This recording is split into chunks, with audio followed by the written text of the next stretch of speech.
Olá a todos, vamos para a nossa aula de Estatuto dos Militares, das prerrogativas. Vamos falar da seção 1, Constituição e Enumeração. As prerrogativas dos militares são constituídas pelas honras, dignidade e distinções devidas aos graus hierárquicos e cargos. São prerrogativas dos militares o uso de títulos, uniformes, distintivos, insígnias e emblemas militares das Forças Armadas, correspondente ao posto ou graduação, corpo, quadro, arma, serviço ou cargo. Honras, tratamentos e sinais de respeito que lhes sejam assegurados em leis e regulamentos. Cumprimento de pena de prisão ou detenção somente em organização militar da respectiva força, cujo comandante, chefe ou diretor tenha precedência hierárquica sobre o preso. Na impossibilidade de cumprir essa disposição em organização militar de outra força, cujo comandante, chefe ou diretor tenha necessária precedência. Então, nesse caso, o militar ele deve ser preso na organização da própria força, desde que o comandante, vamos falar assim de uma maneira bem chula, desde que o comandante seja mais antigo do que ele. Caso isso não ocorra, ele vai ter que ir para outra força, onde o comandante deverá ser imediatamente mais antigo que ele. Julgamento em foro especial nos crimes militares. Vamos lá. Somente em caso de flagrante delito, o militar poderá ser preso por autoridade policial, ficando esta obrigada a entregá-lo imediatamente à autoridade militar mais próxima, só podendo retê-lo na delegacia ou posto policial durante o tempo necessário à lavratura do flagrante. Cabe à autoridade militar competente a iniciativa de responsabilizar a autoridade policial pelo não cumprimento do disposto neste artigo, e ainda que maltratar ou consentir que seja maltratado qualquer preso militar ou lhe der tratamento devido ao seu posto ou graduação. No caso não der, o tratamento devido ao seu posto ou graduação.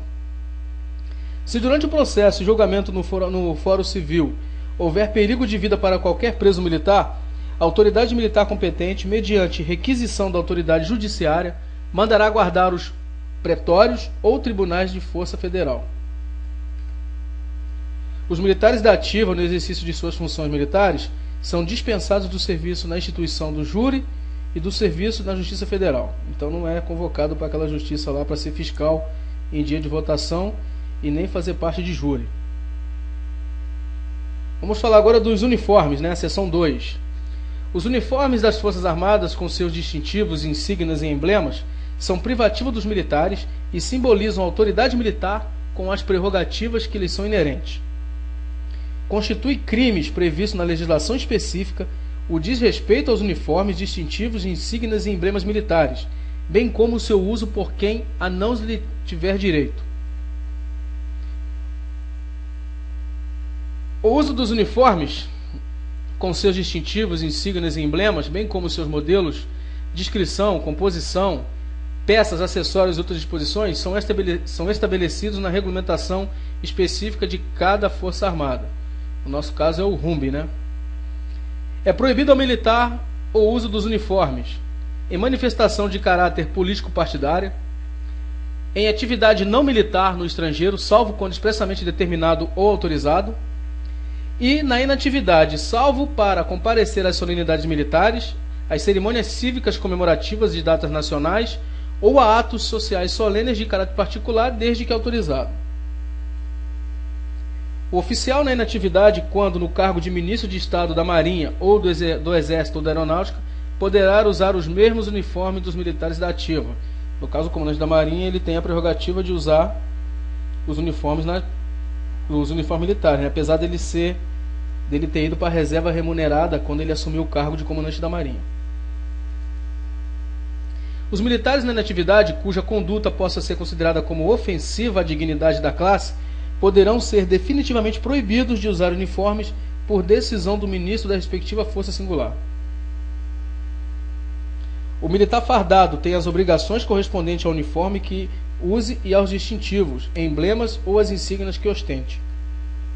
É vedado às forças auxiliares, no caso da PM, bombeiro, e a qualquer elemento civil ou organizações civis, usar uniformes ou ostentar distintivos, insígnias ou emblemas que possam ser confundidos com os adotados nas Forças Armadas. São responsáveis pela infração pela disposição deste artigo, além dos indivíduos que as tenham cometido, os comandantes das forças auxiliares, diretores ou chefes de repartições, organizações de qualquer natureza, firmas ou empregadores, empresas, institutos ou departamentos que tenham adotado ou consentido sejam usados uniforme. Adotado ou consentido sejam usados uniformes, né? Ou ostentado distintivo, insígnias ou emblemas, que possam ser confundidos com os adotados nas Forças Armadas. Ou seja, não só o indivíduo que está usando, como também tanto a corporação como os mais antigos vão também ser responsáveis pelo ato infratório. Bem, com isso nós terminamos a nossa aula que fala da seção 1 da Constituição, enumeração e dos uniformes, e até a próxima.